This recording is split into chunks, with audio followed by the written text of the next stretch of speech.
Shall we begin?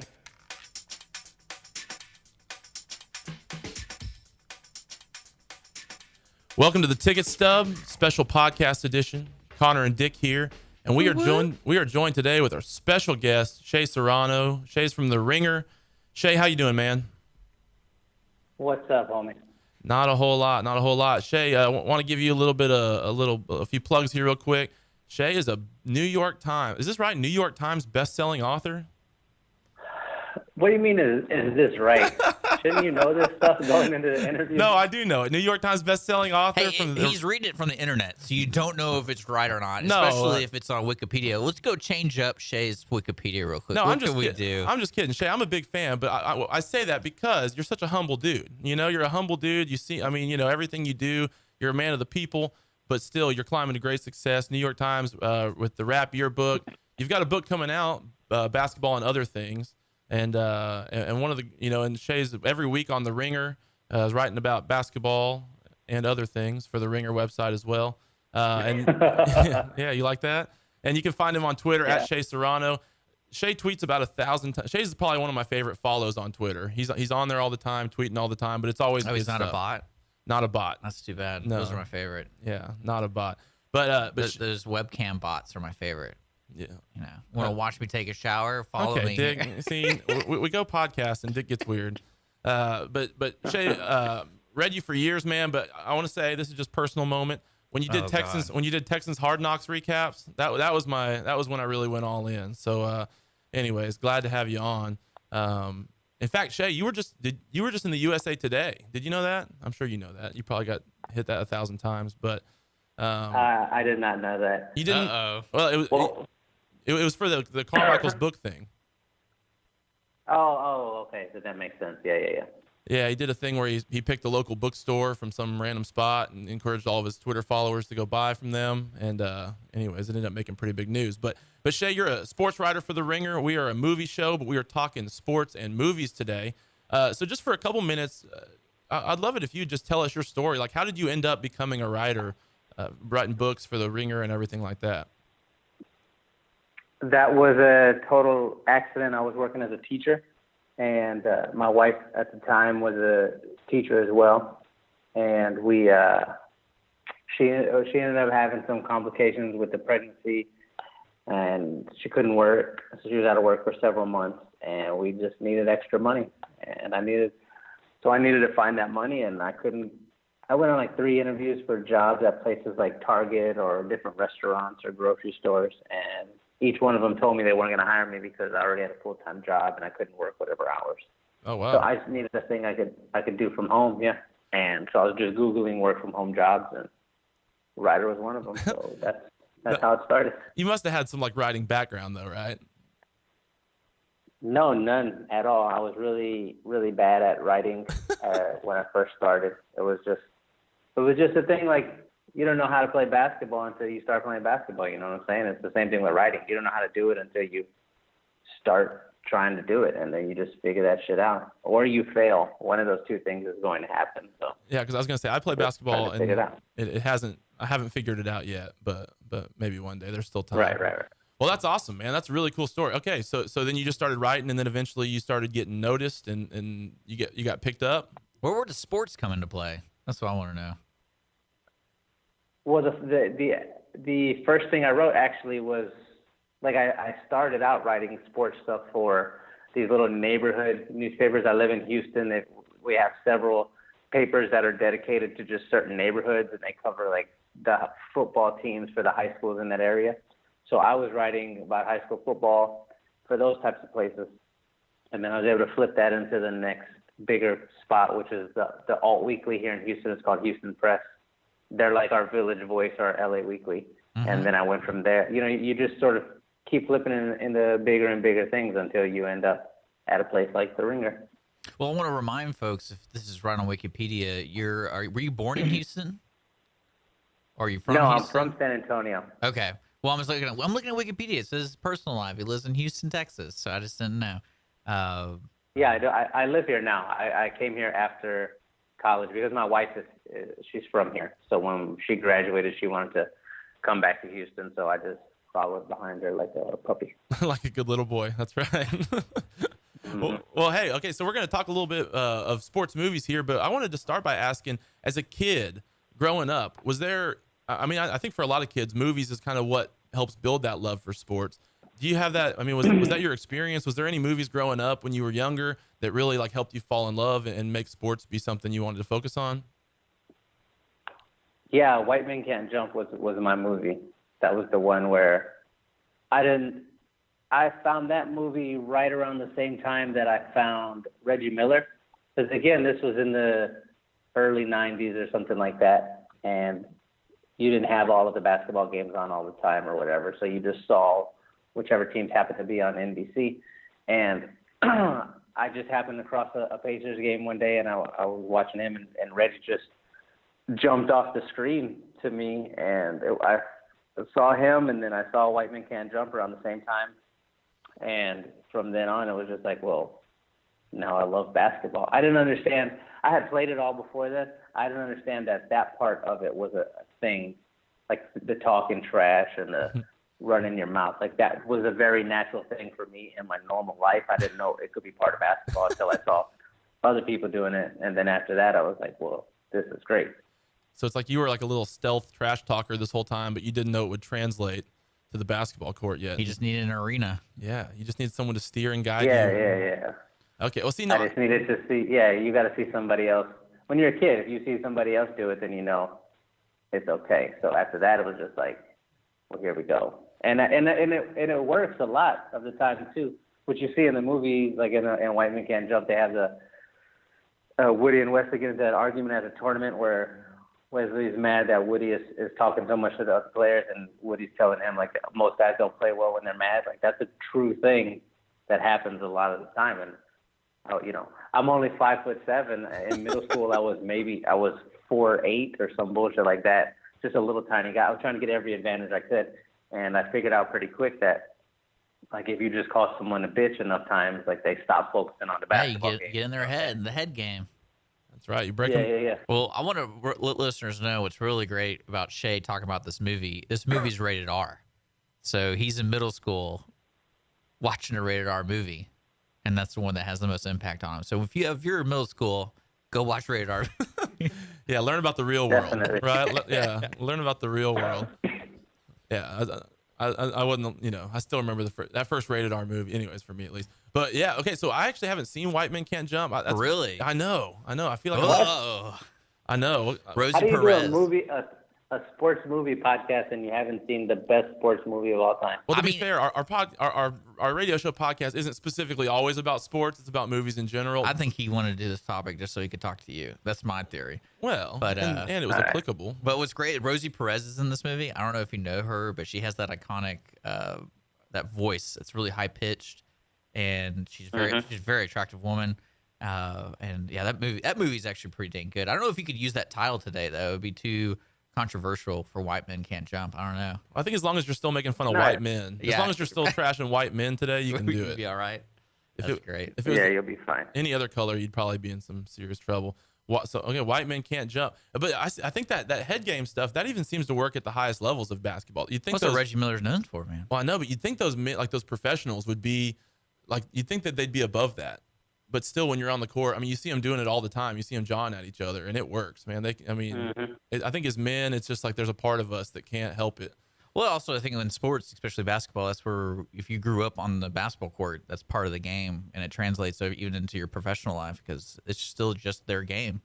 So you're still playing the same rules, or not really the same rules. You have referees this time, but yeah, no blood, no foul. That's how we play. Well, that's my favorite streets. thing about the new microphones in stadiums. You can hear an F word or the little trash talking, and sometimes it's really loud. Yeah, they're not so good great. at always cutting that. All right, so Shea, moving on. Dick and I are really interested in what you think about what's like the next sports story out there that needs to be told in movie form. Because a lot of the ways we find out about, or a lot of the ways the casual fan finds out about some of this stuff is when they make a movie about it, like maybe Invincible, with Mark Wahlberg, that really told that story, or Remember the Titans, or whatever the case may be. When you're thinking, is there a story that you can think of, or just one in your life, or one that you know about that you feel like really needs to get out there and get told? Yes, 100%. They need to make a movie about the time that Matt Barnes drove 95 miles to fight Derek Fisher. That's the movie that I want to watch. Oh, and what, just think of what would the title, man. Okay. And that's pretty recent, but that's amazing. That whole story makes absolutely no sense to me. It makes no sense. Hey, I have no idea what you're talking about. So Wait, why does it not make sense? Like at no point in that drive did he pictures. Yeah. Oh yeah, that part I get what you're saying. Okay. Like that's a long drive to make to fight somebody, but that's why you have to make that movie. Like you had Would it be like Papali and Invincible overcoming these great odds to make the team. It's the same thing here. You've got Matt Barnes overcoming these 95 miles, driving 95 miles. That's a long distance. Yeah. Okay. So just to fight somebody. So Shea, Dick doesn't know this story. Yeah. But What is going on? There's two NBA players, Matt Barnes and Derek Fisher, and they're both the worst in my opinion. But Matt Barnes was married, and then was he divorced or just separated? I believe they were divorced. Oh, they were divorced, great. And the other NBA player, Matt Barnes, is hooking up with and he's posting pictures, I think, about it, and really being pretty. Or no, Derek Fisher, excuse me, was doing it to Matt Barnes' wife. So then Matt Barnes gets in his car and drives 95 miles to meet up to fight him, like professional. Like these are. Yeah. I know you don't follow basketball real close, Dick, but these are like big name basketball. Like, Yeah, not the biggest. They're not LeBron James, but on social media, people are going to be paying attention. But these are well-known guys. Yeah, and he drives so. I'm just thinking, like, how do you not have that moment? Like, you've passed exit marker like 18, and you're like, okay, this isn't a good idea. Maybe. That's why Matt Barnes is incredible. Also, Derek Fisher wasn't in the NBA. He was the coach of the New York Knicks. Well, there you go. He was a former player. Which makes it even better. He fought a coach. Former player, and so it's a current player fighting a coach who is a former player who was sleeping with his ex-wife, and the drive. I don't know. Is that already a movie? I don't know what you'd call it. That would be a really funny movie. Who would you have play both characters, Derek Fisher and Matt Barnes? For Derek Fisher, give me Derek Luke. I really like Derek Luke in that role, and for Matt Barnes, give me Michael B. Jordan. Okay. I'll take Michael B. Jordan. You're swinging for the fences with the cast here, man. They're both kind of young though. Yeah, I'm going A-list. You're going. This is gonna be. We're gonna get like Martin Scorsese involved or something and really take this all the way to the top. Oh man, I can just imagine all the scenes in the car for 95 miles. Well, what's that movie with Tom? Is it Tom Hardy where he's in the car? The Lock, I think is what it's called. Yeah. He's in the car. Lock. Yeah, Lock. It could just be like the NBA, like hood rat Matt Barnes version of Lock. So did they end up fighting, or no? What happened? Yeah, they fought. Oh, they They did. got there and they fought. Okay, so Is there a video? Of yeah, this? like what was the result? I don't remember the result of the fight. I just remember man, the this story is great. overshadows the outcome. They just tussled a little bit and everything was fine after that. And then, they still don't like each other. Yeah, well, of course, but that's amazing. Oh, it's fine. They were teammates. Oh wow. Oh man, I don't think about. I should think about that story every single All right, day. Shea. Realistically, though, what story? what do you actually? Would you say the big studios would produce? I don't think the big studios would make that story. Maybe that's the next independent Lock film. 2, the Derek Fisher story. Yeah. Maybe not. But I disagree. I'm not making another pick. That's the movie I want to see. I like I don't it. want to I see like another underdog story. I want to see this one. Yeah, we don't need another small white guy mixed into the NBA. Is this a 30 for 30? This has to be something. There has to be a documentary about this. I think it's almost too recent for anything to have really been made about it. Yeah, nothing yet has been. Nothing yet wonderful. until Shea Serrano Studios gets on it. Surely with you've got the reach now to make this happen, Shea. I feel like you could you could pull it off. But I tried to look up a couple. Mine seem lame now. I don't know. Yeah. I'm like pretty underwhelmed. But hold on. So if they were making this movie, Okay. do you think we could do the creative freedom of having a actual fight, or do we need to do the tussle like Shea said that actually happened? No, I think there's a fight, and while there's no, for sure they Do would we fight. involve the girl too? She's like yelling in the back. Yeah, Do we involve that too? You have to have the fight. Otherwise, like what's the payoff? The movie could end. He gets out and closes the door, and he stares him in the eyes, and then cut to black, and it's just like That'd be such a waste of an hour and a half. dude, you don't have artistic. You don't even know what art is, man. But I found a couple stories I thought were pretty cool that I wasn't really familiar with. In 2007, the Somerville High School basketball team. I guess there was a fire that broke out in their town and killed 9 firefighters. One of them was their head coach, anyways, the team, but this feels like this is another story compared to the fight, Lock 2. But the team was heartbroken, but they ended up going 24-3. And AJ Green was on the team, who went to the University of Georgia and everything. And they ended up winning final seconds of the title game. I'm thinking Somerville. Mm-hmm. Yeah, how about that? That's my pick, but that's sappy. That's too safe. That's safe. Disney will That's pick Disney. that up. Yeah, I'm regretting it. I'm judging myself quietly. All right, so Shea, I have a question. Yeah, you gotta do something that hasn't been done. Well, there's a high school football movie that's almost exactly that same thing, where they have the tragedy and then they have to play after that. Like, Yeah, well, that we was need a new thing. Yeah, that's true. What they should do is do the movie about the actual tragedy. And just stop. That's it there. that's the whole Gosh, movie. That's dark. Yeah. Okay, so Shea, I was thinking about this, and maybe I'm wrong, and maybe you're more of an NBA guy than I am, but I feel like there's not like, or I feel like we're in need of a benchmark NBA movie that like is about the NBA. Not Space Jam. There's a lot of basketball movies that are about like high school or college or even White Men Can't Jump. That's more like street ball, right? But I don't know. And there's some gimmicky kind of movies, but can you think of one NBA like movie that really just is about the league and everything like that?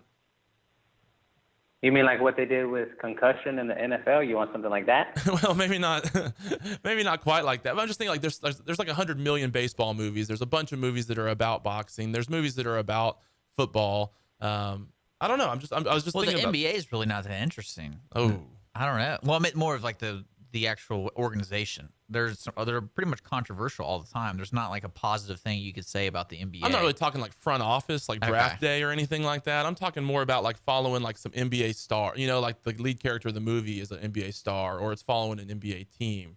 I'm just trying to think of a movie that would be like that. And I don't know, for whatever reason, none of them are coming to mind. I don't know. That stuff is boring. Yeah. No, I think you really wants to. hit a head on the Nobody nail, wants to do man. that or see that. Derek Fisher's story. I'm all. liking that. Okay, yeah. So Yeah. So Shea, what is it that separates a good sports movie from a forgettable one? It's just gotta put a feeling in your chest.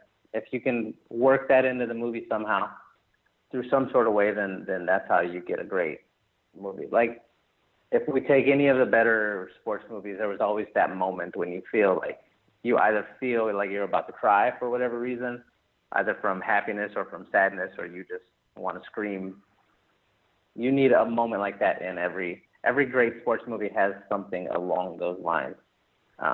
So it'll either do that or it will talk about something bigger than sports. Like with White Men Can't Jump, it wasn't really about basketball. You know what I'm saying? Mm-hmm. Yeah, it's almost like the sports are the way to tell a greater story.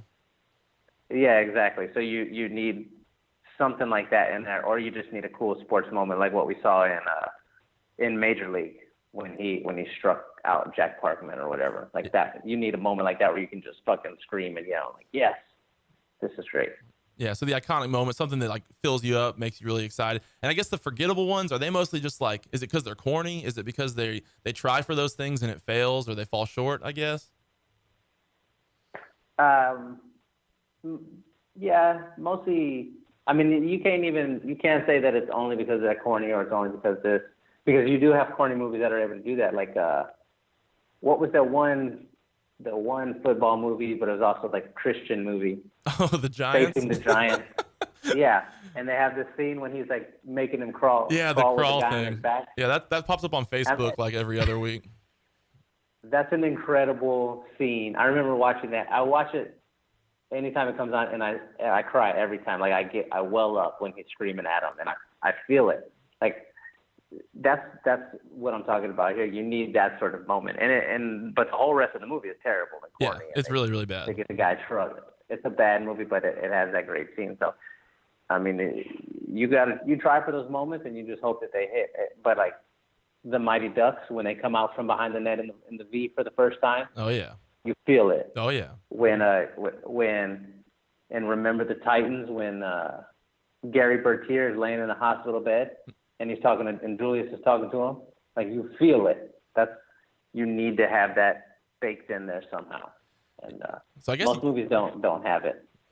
It seems like you have to have a little bit of balls to make a sports movie that really lands. Like you got to kind of put yourself out there and hope that it catches, and sometimes it may not.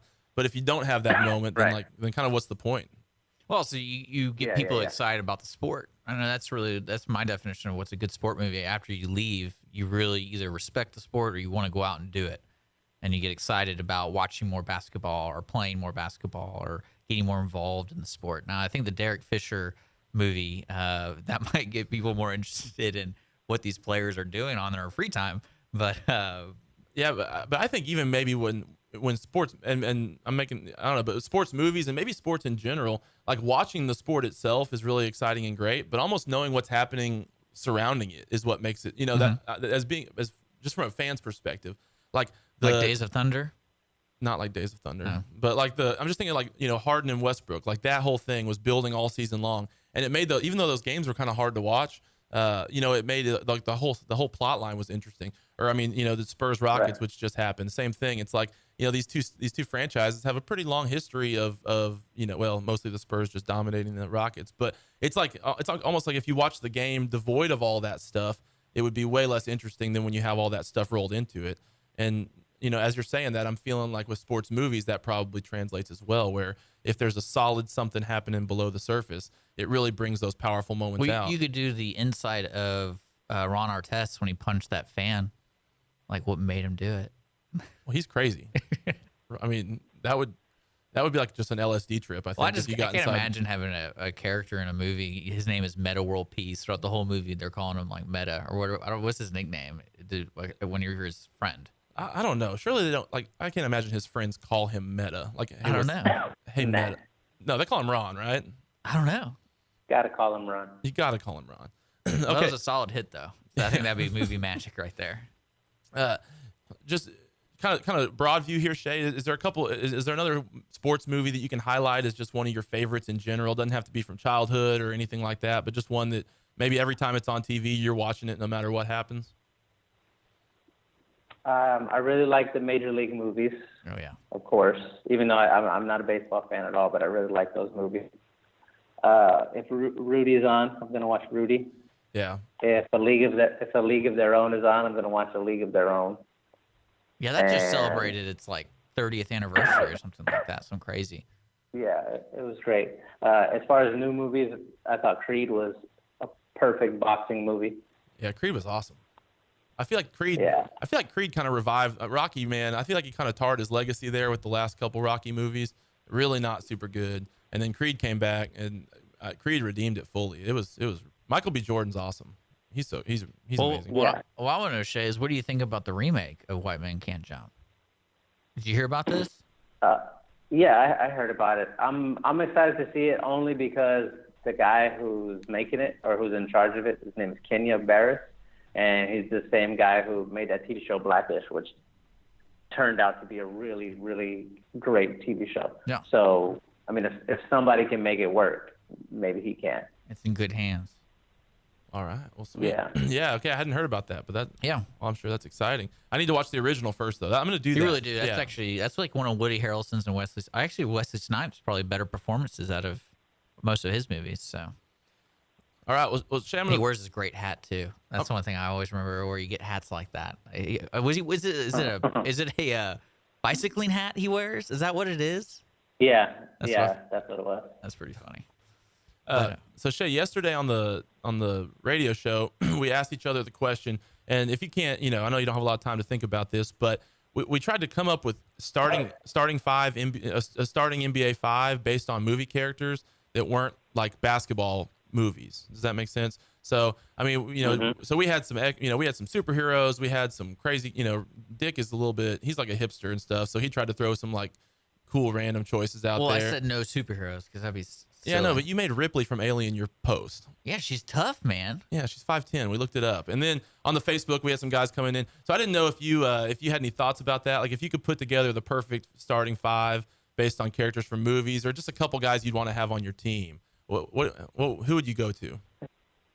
Do they have to have played basketball in the movie? Like there's a scene in one of the Aliens movies where Ripley plays basketball. She does the behind the back shot, and I chose Snake Plissken. Yeah, from Escape from L.A. because he has a live or die situation, and they make him shoot 3-pointers. Yeah. And I was like, perfect. Yeah, he can do it when it's on the line. We did not specifically say that they had to have proven on screen that they have basketball talent. We're just kind of assuming based on whatever you see from them. But it will help your case. It might It help. could just be any movie character of all time. Oh yeah. TV shows as well, or only movies?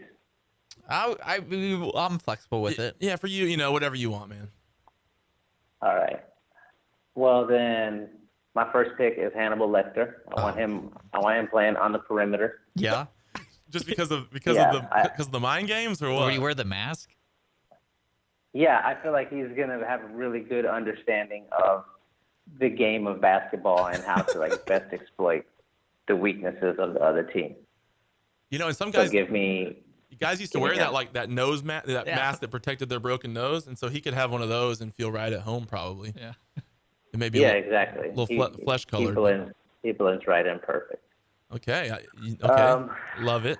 We're off to a start. I also want Jake Gyllenhaal's character from Nightcrawler. Oh, He's great. gonna be my 2 guard. I want on the perimeter. You need some nasty dudes out there. Yeah. That's true, and he's willing to do whatever. Nightcrawler, he'll do anything. He'll break He laws. will do anything. Yeah. Yeah. Okay. So give me him. You're really for my 3 guard. For my 3 guard, give me Furiosa from Mad Max. Oh, wow. Fury Road. Do you think the one arm would hold her back, or what? You're kidding, right? Like she destroyed everybody with one arm. She's fine. She has a mechanical arm. She's gonna be okay. She can handle herself. That's great. She can handle herself. Let's see. So I need a 4 and a 5. I need big guys down low. Yeah, because So you're for playing 4, small ball right now. Yeah. Playing small ball. I need a mobile guy down low for the 4. So I think I'm gonna go with who's big. Who's a big tall guy? I think I want to go with you know what? Fuck it. Give me Neo at the 4 because he's small, but like he's gonna get the job done. Plus he can fly and shit. He can fly. Like, yeah. he understands. He can stop time Yeah. too. Like that whole stop time thing, that would really come in handy when they're shooting the ball. Yeah. And then my center, I want who do I want? Oh, you know who I want? I know exactly who I want from my center. I want Green Mile. I want John Coffey. I told you. I go. That was one of my choices, but I figured he'd be too nice. Plus, if any of your teammates have like an injury, can't he just put his hand on it and like doesn't he have Exactly. that? Yeah. So he's like a team doctor. And If he would have been on the Spurs, Kawhi, man. when Kawhi went down, Yeah. it would have been fine. We would have won that first game. Yeah. And then for the coach, give me the teacher from Whiplash, and we're not losing to anybody. Because he's like that lineup. Yeah. What's our tempo here, guys? Yeah. What's our game tempo? Are we rushing or dragging? Oh my goodness. That's my team. That's a great team. That's actually. amazing. A lot better than Connor's. I know, and you did it on the fly. That's awesome. That's why you're the man. All right, Shea. Well, hey, we're pretty much out of time here, man. Really appreciate it. Is there anything you want to plug? I mean, we can do it again for you, but anything you want to talk about? No, we're good. All right. Well, you find Shea on The Ringer. Find Shea on Twitter at Shea Serrano. Buy the Rap Yearbook, or you can pre-order Basketball and Other Things. Shea, thank you so much for coming on, man. This was a pleasure. We really appreciate it. And for everybody else, we will talk to you guys next time. See you guys later. Thanks. Shall we begin?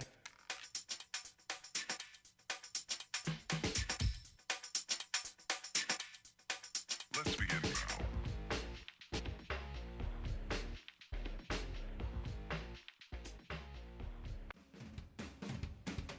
Thanks for listening to The Ticket Stub. Be sure to check us out on Facebook at The Ticket Stub Podcast, our YouTube channel, The Ticket Stub, or send us listener email to theticketstubpodcast@gmail.com.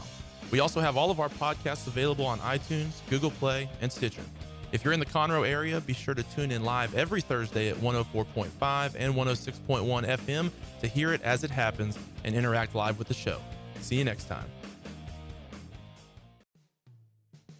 Thanks for checking out this podcast of Lone Star Community Radio, Montgomery County's community radio station.